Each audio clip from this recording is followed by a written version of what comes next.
मालवण राजकोट येथील राड्यानंतर 42 जणांसह अज्ञात 100 जणांवर गुन्हे दाखल झाले आहेत। या संदर्भात आपल्याला प्रतिक्रिया देत आहेत आमदार वैभव नाईक साहेब।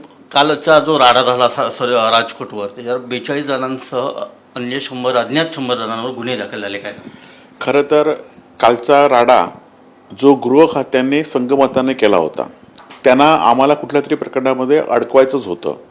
छत्रपती शिवाजी महाराजांचा स्मारक जे भाजपच्या भ्रष्टाचारामुळे उद्ध्वस्त झालंय त्याचं लक्ष कुठेतरी दुसरीकडे वळवायचं होतं आणि त्यामुळे राणेंचा जो बॉस सागर बंगल्यावर बसलाय आणि त्यांच्या माध्यमातून गृह खातं खरं तर खेळण्याचं बाहुलं झालेलं आहे आणि त्यामुळेच हे गुन्हे आमच्यावर नोंद होतील याची आम्हाला जाणीव आहे। अशा गुन्ह्यांना आम्ही भीक घालणार नाहीत। राणेंनी खरं तर अरेरावीची भाषा केली आहे। मी आता पोलीस स्टेशनला तक्रार दाखल करणार आहे की राणेंनी आम्हाला घरात घुसून आम्हाला मारून टाकतील म्हणून सांगितलं।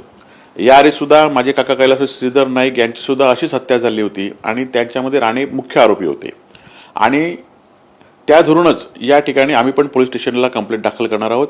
निश्चितपणे जर ज्यांचा बॉस सागर बंगल्यावर बसल्यामुळे आम्हाला न्याय मिळणार हे आम्हाला माहिती आहे, परंतु या राज्यामध्ये जर घटना असेल, या राज्यामध्ये घटना चालून जर सरकार चालत असेल तर निश्चितपणे त्याच्यावर कारवाई करतील।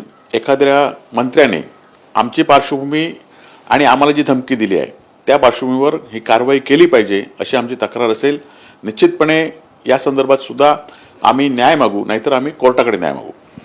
कालच्या राड्याच्या वेळी निलेश राणे सुद्धा एका पोलीस अधिकाऱ्यांच्या अंगावर धावून गेले, तो व्हिडिओ सगळा व्हायरल होतोय। मी सांगितल्याप्रमाणे काही लोकांचे बॉस सागर बंगल्यावर बसले आहेत, काही लोकांना जर पोलिसांनी कारवाई केली तर त्यांना भीती घालतायत की तुमच्या बायको मुलांना सुद्धा फोनवर बोलता येणार नाही आणि त्यामुळे त्यांच्या पोलिसांकडनं काय अपेक्षा करणार? कारण गृह खात्याचे जबाबदार असलेले पोलीस महासंचालकांची कशी भूमिका असते आपण बघितलं असाल। त्यामुळे ह्या पोलिसांकडनं गृह खात्याकडनं आमची कुठलीही अपेक्षा नाही।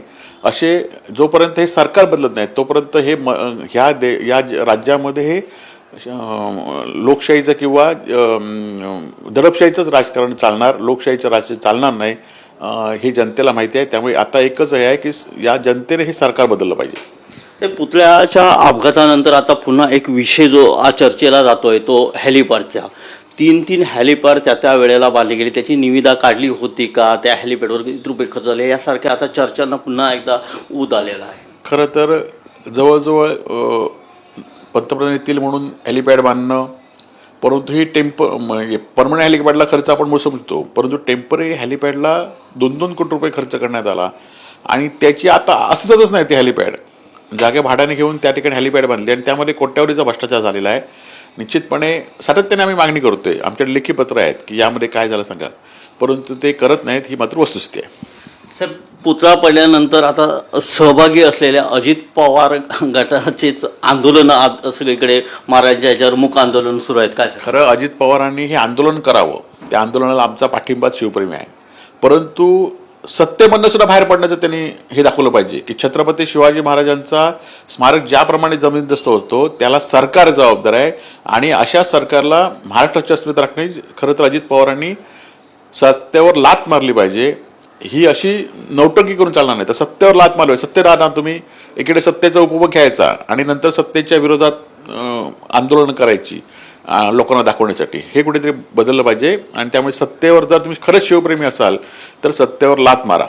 तुम्ही मगाशी म्हणलात की नारायण राणेंनी धमकी दिल्याप्रकारे मी आता जाऊन तक्रार दाखल करणार आहे, मात्र गृहमंत्री, या राज्याचे गृहमंत्री, त्यांनी काल असं स्टेटमेंट केलं की राणे धमकी देतील असं वाटत नाही, त्यांचा आक्रमक स्वभाव आहे। खरं तर याच गृहमंत्र्यांनी राणेंना विधानसभेमध्ये, विधान परिषदेमध्ये जे काय बोलले ते अजून एक रेकॉर्डवर आहे, जे बोलले ते आजही अनेकांच्या TV चॅनलला आहे आणि त्यामुळे ते काय बोलतात आणि आता काय बोलतायत ह्याच्यामध्ये आता लोकांचा विश्वास नाही। त्यामुळे आम्ही पहिलं सांगितलं की आम्ही दाखल करू तक्रार, पण आम्हाला न्याय मिळणार नाही हे माहिती आहे, परंतु एक लोकशाही म्हणून आम्ही ती तक्रार दाखल करावीच लागेल आम्हाला आणि ते आम्ही करू।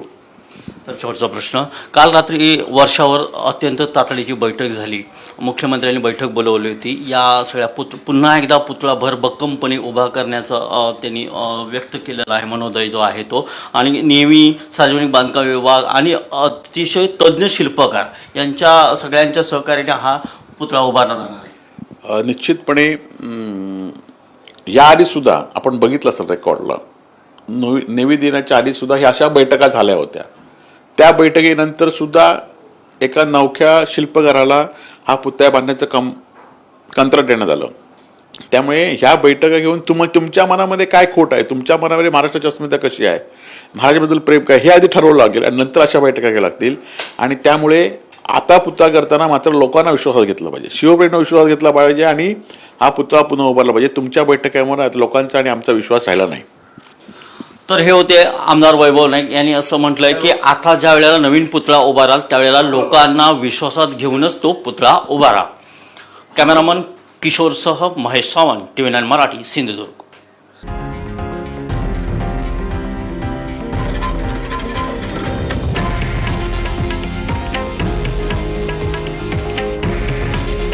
हे आहे देशातील नंबर 1 न्यूज नेटवर्क आणि आपण पाहत आहात TV9 मराठी. काळजी तुमची, हित महाराष्ट्राचं.